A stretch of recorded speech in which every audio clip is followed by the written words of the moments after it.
The reason I wait this long to talk about this stuff is I'm really hoping that, you know, with the first few weeks of material on behavior and antecedent management and letting go, I'm hoping that you're realizing that this really isn't the big aha of parent education. And anyone that's doing too much of this, I don't think they're being very effective. And quite often what they're actually doing is they're holding that bar too high so the kid can never measure up. There's one area that I think is really important that you do not use logical consequences, and it's going to be the hardest one for you. When it comes to emotions, when a kid is emotional and they're out there, a consequence will not work for that, period. There is no consequence that is going to get your kid to behave at an older level. Does that make sense?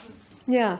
You can make those I statements, though, and I keep saying that, and they can be very powerful, and kids will pay attention to that, because if you make an I statement, what they are left with is to think about their behavior themselves. Punishment clears the slate, and the punishment just takes over.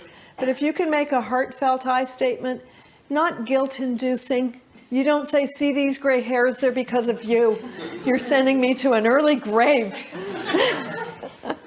But being able to express needs, you know, and getting familiar with that need vocabulary. It's not just feelings, it's needs. So let me ask you right now, what are need words when it comes to relationship? For example, any kind of relationship, what needs are important in relationship? So just shout out words. Communication is a great strategy for connection and understanding. Absolutely.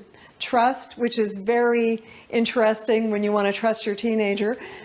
Trust, yeah, I'll get to that. Yeah, love is great. Trust, when you have a teenager, means trust me, I want to live. But you don't necessarily want to trust everything that I'm saying to you. Love is a need. It's not a feeling. It's a need. I love you. You know, you might say to your partner, do you love me, honey? And they might say, well, not really right now so much.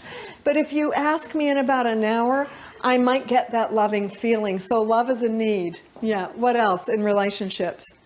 Space. Space. Thank you for, who said that? You did. Her name is Allison. Of course you did. Space and distance are very important needs in relationships. Again, we're not a blob. People need time alone and they need space and, you know, just distance. That's a healthy part of the dance with relationships. Yeah. What else? Honesty. Honesty. What was that? Safety.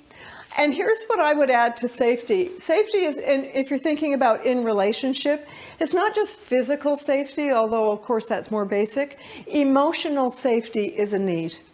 Emotional safety means that I can be vulnerable enough with you to talk about my feelings and to talk about my needs and to know that you're not going to judge me or shame me. And that also emotional safety means, and this is a big one for parents, that when you're listening to your kids, you let them have those feelings. Emotional trust means that you won't take those feelings over. They need to know two things from you, that you can, that you want to hear how they're feeling, you want to understand their feelings, and that you can handle their feelings. They need to know you can handle their big feelings. Because if they don't think you can handle them, they won't talk.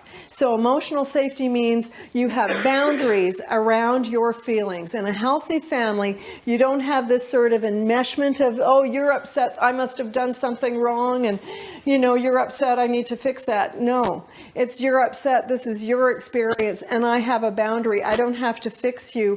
I will be here for you. I can support you. I will give you empathy. But remember, empathy is not sympathy. So, you know, all those kinds of things are relationship needs. Acceptance, affection, appreciation, a sense of belonging. So discipline should never create a sense of admonishment in a family. When a child, you know, where they are pushed off to the side and where they're felt that they don't belong, discipline should not create that feeling of I don't belong.